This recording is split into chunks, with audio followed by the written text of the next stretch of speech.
hospital. Explain what a PCR test is. That's the molecular test, and that's the gold standard test, as you know. We do rapid antigen tests, and they're the 15-minute turnarounds, but the PCRs are typically what we do and send to the state lab, state public health lab.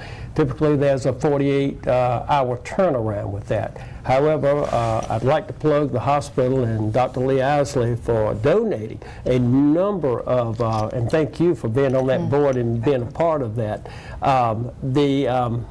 We got 400 test kits Friday, and we had our first environment coordinated that with the hospital yesterday. We tested 98 behind the health department, never had to get out of the car, just like we do vaccinations.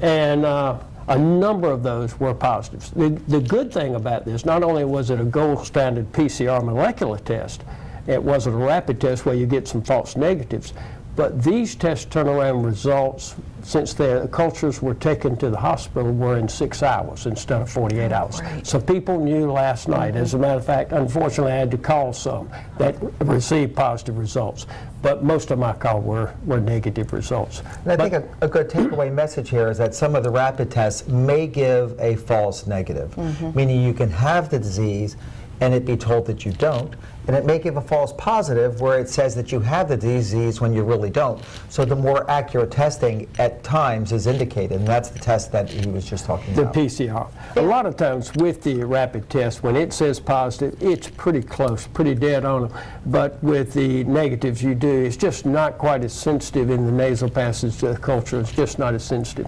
And you know, a key part, doing these 5 days after exposure, not too soon after exposure. You need a little incubation time to get a good culture.